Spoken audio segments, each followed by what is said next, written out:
awake in thy light, I awake in thy light. I am joyful, I am free, I awake in thy light. I awake in thy light, I awake in thy light. I am joyful, I am free, I awake in thy light. Awake in thy light, I awake in thy light. I am joyful, I am free, I awake in thy light. Awake in thy light, I awake in thy light. I am joyful, I am free, I awake in thy light. I awake in thy light, I awake in thy light. I am joyful, I am free, I awake in thy light. I awake in thy light, I awake in thy light. I am joyful, I am free, I awake in thy light. I awake in thy light, I awake in thy light. I am joyful, I am free, I awake in thy light. I awake in thy light, I awake in thy light. I am joyful, I am free, I awake in thy light. Awake in thy light, I awake in thy light. I am joyful, I am free, I awake in thy light.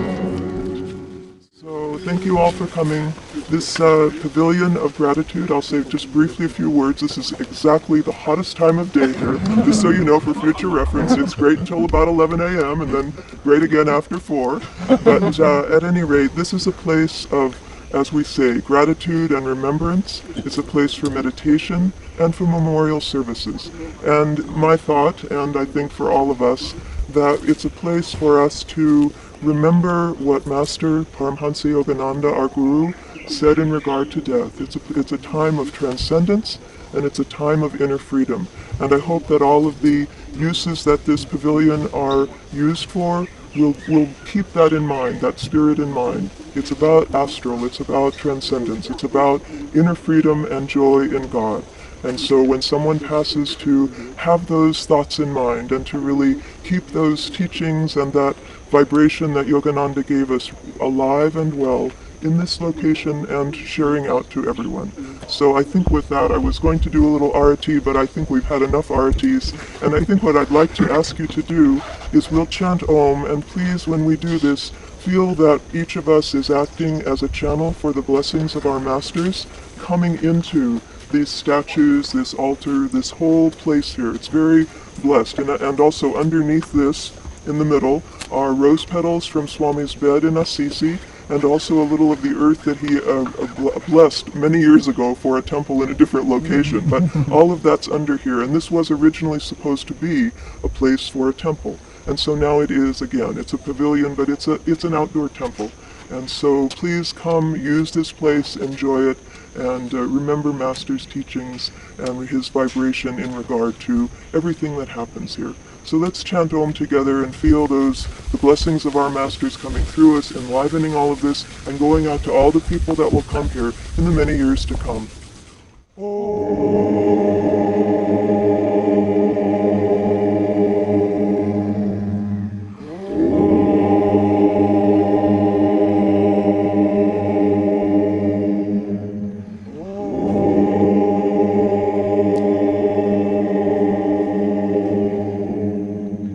It's nice to close with a song. Let's just sing the goodbye song. Go with love, may joyful blessings speed you safely on your way. May God's light expand within you. May we be one in that light someday. Go with love, may joyful blessings speed you safely on your way. May God's light expand within you. May we be one in that light someday. May we be one in that light someday. Om, peace, amen. Thank you all for coming, and enjoy this wonderful place. Thank you. Thank you.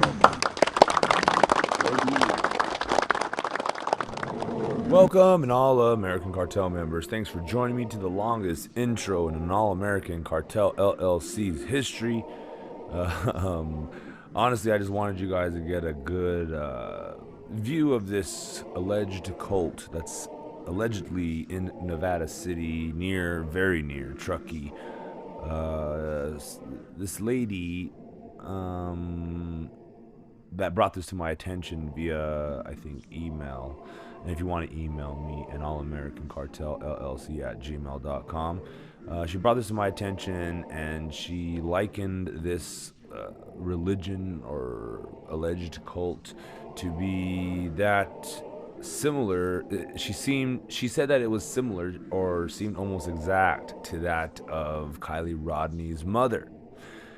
Now, let me know in the comment section below if you guys noticed anything or if you know anything about this religion or cult, whatever it is.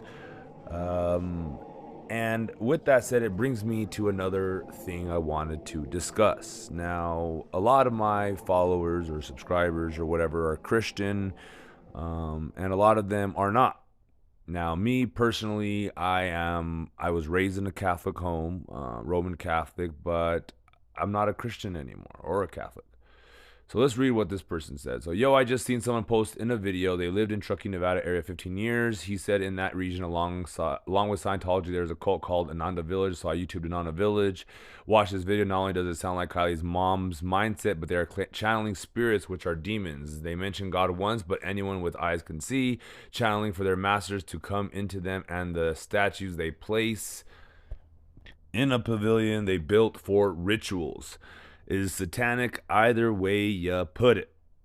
This isn't a conspiracy. This is real. Trust me, I know. I was big in witchcraft, tarot, and the occult. Jesus delivered me from so much. I had mad demons casted out of me. And I don't mean to laugh. It just sounded funny how you say it. The Bible speaks of demons looking for a house, that we are the house they want to live in. They are spirits, but want in our bodies to act out what they please. Jesus' ministry was to cast out demons, heal the sick, and raise the dead. Jesus is raising up his people to set the captives free. And I have no issues with Christians or Buddhism or Buddhists or Muslims or Jewish people or anybody. Any religion. If it helps you get through the day, and obviously God has created these religions for a reason. Here's my thinking on the whole thing. And I'm going to give you some background information on myself and my religion. So, if God allows it, right, and God allows everything, nothing happens outside of God's control. If you believe that, then you need to believe in a more powerful God, I would imagine. Because that's not the Alpha and Omega. Nothing lives in defiance of God. Nothing. God is perfection. God created us perfectly with that perfection in mind. Not only that, it's everything that happens and that goes into the past, right? As soon as it happens, it's ordained. It's meant to happen, because to deny that is to deny God. It's to deny the power that is God. It's like saying, Donald Trump or Obama or Biden won, and God made a mistake there, right? Oh, God makes mistakes too. That's blasphemy, blasphemous. God makes no mistakes. As soon as it enters into the past, it becomes ordained. Now, probably the future, which is unavailable to us until we see it in the present, obviously, but it's probably already set in stone. Who knows? That's all up for debate, whatever you want to call it. Anyway, let's get back to this video here. But I just wanted to make sure it was very clear to y'all that I'm not a Christian, I'm not Catholic, I'm not Buddhist, I'm not Muslim, I'm not any religion. I just worship God. That is it. If you guys want to have faith or believe in this Satan creature or this Lucifer or Moloch or the devil, if you want to believe in Buddha, reincarnation, yin yang, if you want to believe in the yin yang twins, or it doesn't matter to me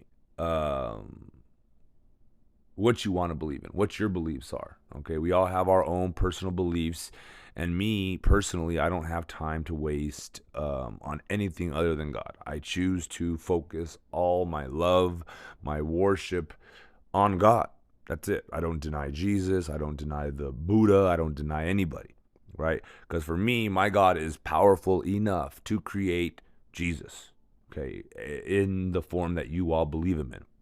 And my God is powerful enough to create Satan and this Lucifer, whatever, right? But only through God do these things exist. And only through God do I have any, even a little remote bit of faith or belief that these things exist. You get what I'm saying? That they're possible is the best they'll get out of me, right? How much do you worship God? That's the question some of y'all should be asking yourself. How much do you really worship God? Because to me, it seems like some of y'all will only worship God if he's good to you. If he's good. What if he's bad? What if he's in the middle? What if he's yin yang? You don't know, nor do I claim to know. All I know is that God is.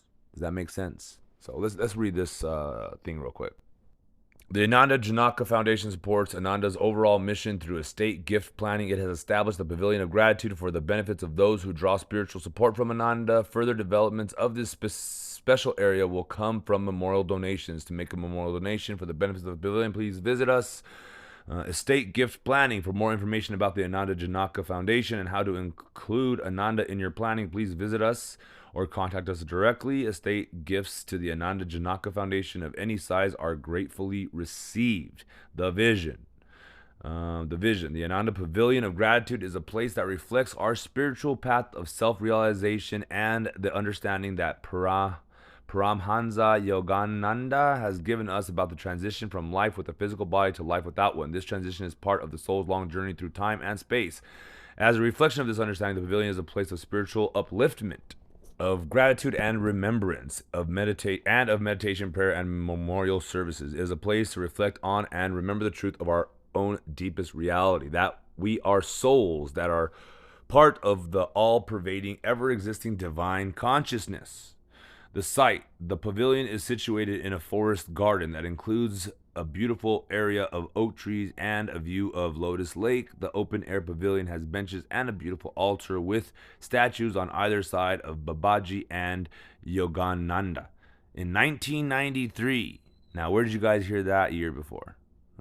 Special points to whoever comments down below. But in 1993, the site was blessed by Swami Kriyananda during a large event at Ananda village called the Pilgrimage to Joy. At that time, the site was designated for a chapel of divine inspiration, which wasn't able to be built at that time. Now, 25 years later, though, the Pavilion of Gratitude, we are able to enjoy the wonderful blessings of this site. Dedication of the Pavilion of Gratitude was dedicated on Sunday, June 16th, 2019.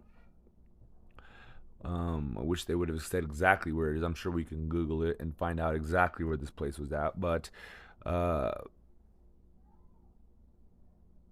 let's see here. Following a Sunday service in the Yogananda Amphitheater, there was a procession with chanting around Lotus Lake that ended at the pavilion on the far side of the lake. The statues of Babaji and Master were carried in the procession and then placed on their pedestals at each side of the altar, with a rose placed on each statue. Naya Aswami Parvati led a prayer and then said a few words about the pavilion. One of the purposes of it is to attune more deeply to the soul's transition at death from a physical body to the astral realms and beyond. Paramhansa Yogananda described this transition in detail and talked about ways to understand its significance. These can be found in The Wisdom of Yogananda, Volume 2, Karma and Reincarnation. So it very much sounds like this is like a Buddhist type deal, which is what I believe Kylie Rodney's mother is. And they do kind of have that kind of feel, don't they? Let me know in the comments section what you guys think of this great find from one of our fellow cartel members. If you guys want to subscribe, please hit the subscribe button. If you guys want to like this video, please hit the like video. If you want to comment down below your thoughts, your theories, your concerns, your worries, anything else, feel free to comment them down below. If you want to stay a little bit more private, please tell me you want to be anonymous and email me at an allamericancartelllc@gmail.com. I may or may not use some of your comments in my future videos, so beware of that. Now, with that said, the 1993, if you commented before I give you this little clue here, it was obviously the year that the town of Truckee was established. 1993 was when they filed the town charters. very recently, right, guys? And coinciding with this ritual here makes me wonder if there isn't more truth to this cartellers theory that this is the cult. But I don't know. They just don't have that death cult vibe to me or sacrifice vibe to me. They could though, like the Mormons or the Mormons. They have anointments and rituals they do behind closed doors that are super super private because they know it's all perverted. And if you've never heard about it, Google it. They have these secret rituals where they anoint these virgins that are underage with oils, and they rub oil all over their body and do God knows what else. We've heard this story time and time again. So anyway, guys, that's all I really have for you. So please be sure to subscribe, like, share, comment down below. And as always, you know my routine. To God be the glory.